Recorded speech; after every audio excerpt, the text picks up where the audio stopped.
Shalom adik-adik, selamat pagi. Kembali lagi di ibadah online Victory Kids. Nah, gimana kabarnya adik-adik? Kakek percaya adik-adik semua sudah siap dan bersemangat untuk memulai ibadah kita pada pagi hari ini.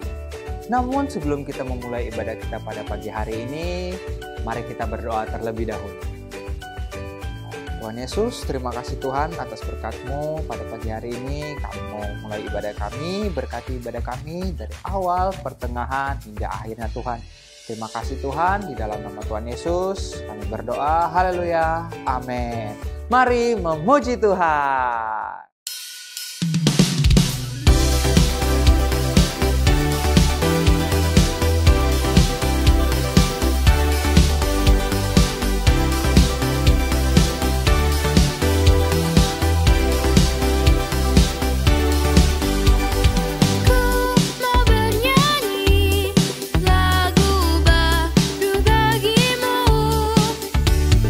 Ku mau bersorak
Nah, adik-adik, kita sudah selesai memuji dan memuliakan nama Tuhan.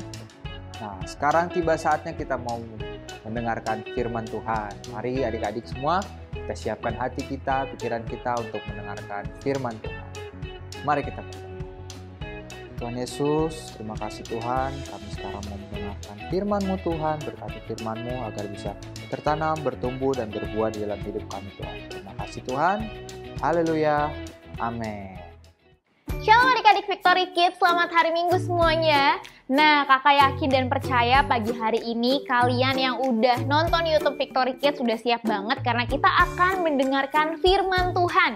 Nah, kalau adik-adik perhatikan, sepanjang bulan ini, di bulan Maret ini kita belajar tentang banyak banget perumpamaan ya. Yang pertama, mulai dari perumpamaan tentang biji sesawi dan ragi. Kemudian yang kedua, perumpamaan tentang lalang di antara gandum. Yang ketiga, minggu lalu kita menyampaikan tentang perumpamaan 2 orang anak. Dan hari ini, kakak akan menyampaikan perumpamaan tentang orang berdalih. Wah, maksudnya apa tuh Kak? Aku kayak baru denger nih ya kata berdalih. Nah, oleh karena itu kita cari tahu dulu nih ya, berdalih itu apa sih artinya? Nah, adik-adik, dalih itu atau berdalih ya, artinya itu adalah alasan yang dicari-cari untuk membenarkan suatu perbuatan. Nih, kakak kasih contoh. Misalnya, ketika adik-adik nih ya disuruh untuk datang ibadah onsite nih ya sama kakak-kakak Victory Kids atau diajak untuk ibadah onsite sama papa mamanya.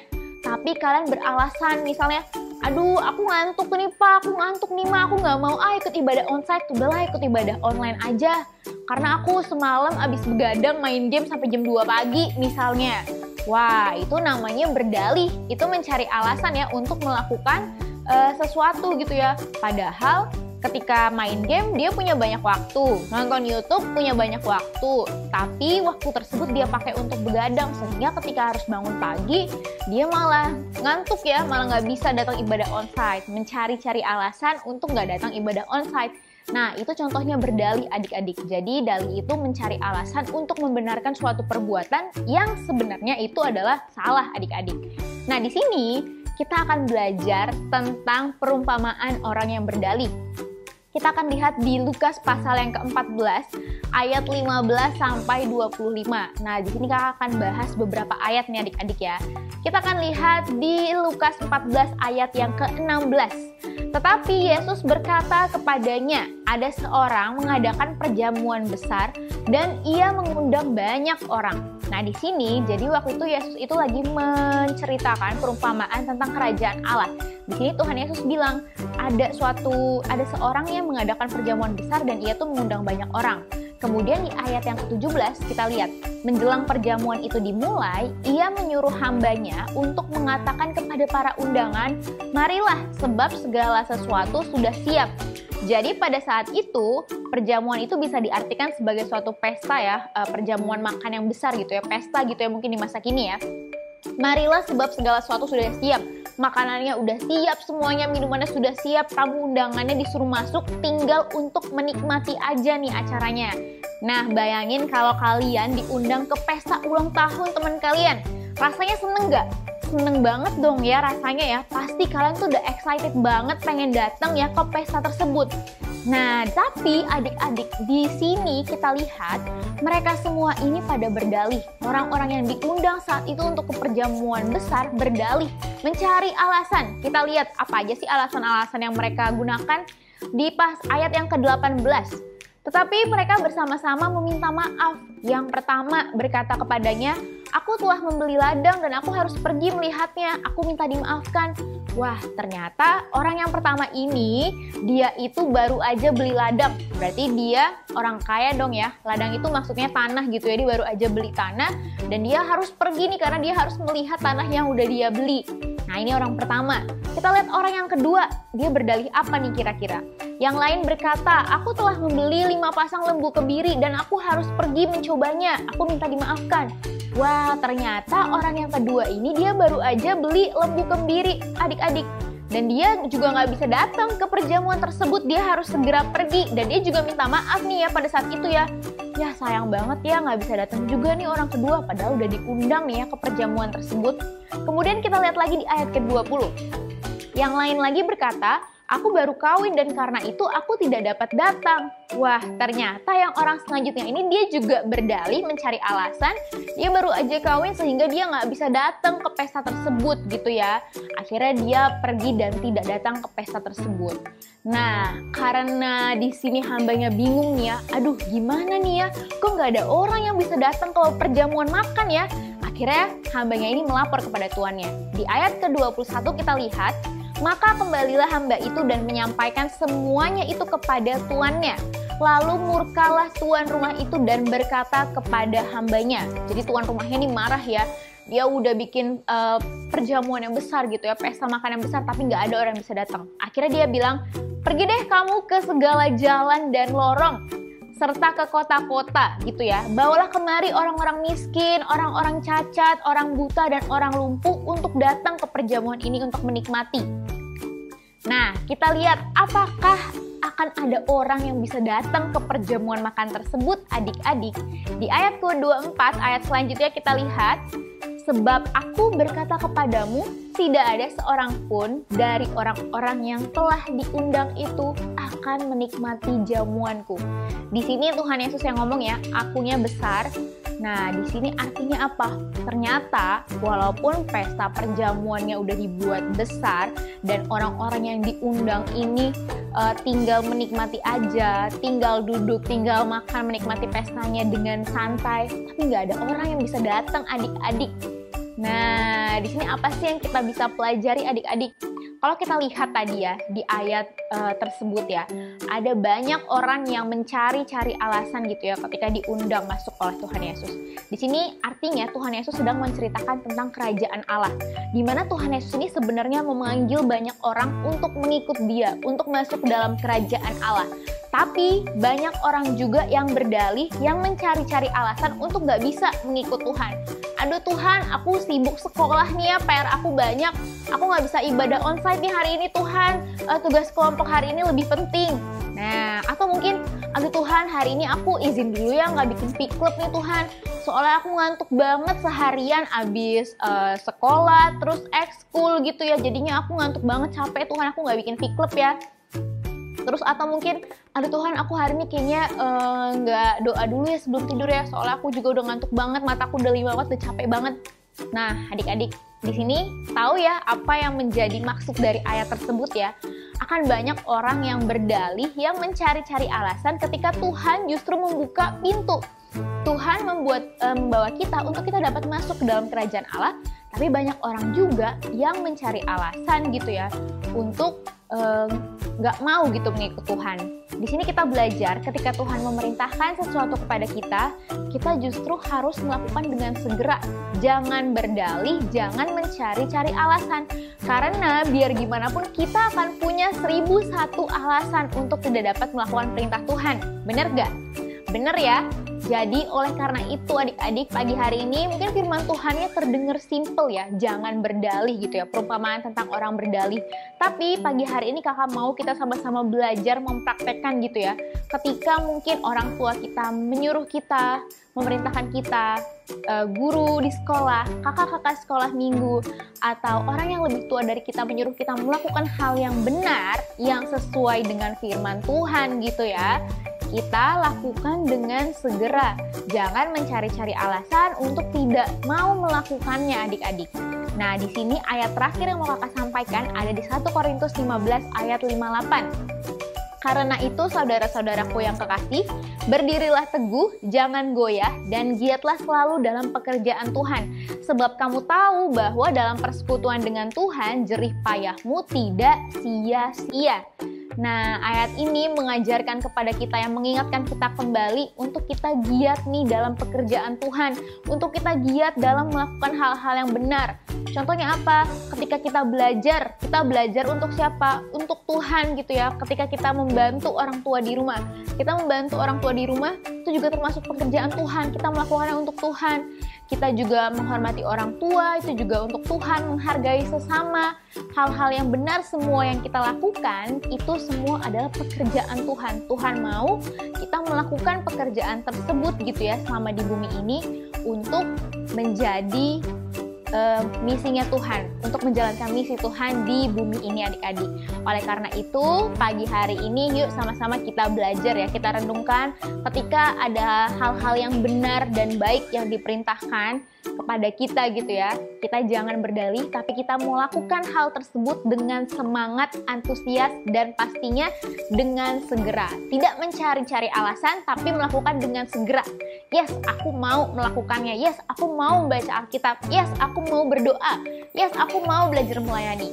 Nah, adik-adik, oleh karena itu, ketika kita mau melakukan apa yang Tuhan kehendaki, maka nama Tuhan dipermuliakan. Oke adik-adik, itu saja firman Tuhan yang kakak sampaikan untuk hari ini. Kita akan kembali belajar firman Tuhan di minggu depan. Sampai ketemu minggu depan, Tuhan Yesus memberkati. Nah, adik-adik, kita sudah selesai untuk mendengarkan firman Tuhan. Nah, tiba saatnya kita mau memberikan persembahan. Mari adik-adik kita siapkan persembahan kita atau minta tolong ke papa mamanya untuk mempersiapkan persembahan. Namun sebelum kita memberikan persembahan, mari kita berdoa terlebih dahulu. Tuhan Yesus, terima kasih Tuhan. Kami sekarang tiba saatnya mau memberikan persembahan Tuhan. Berkati persembahan kami dan tangan-tangan yang memberikan. Terima kasih Tuhan, di dalam nama-Mu kami sudah berdoa dan mengucap syukur. Haleluya, amin. Selamat memberi.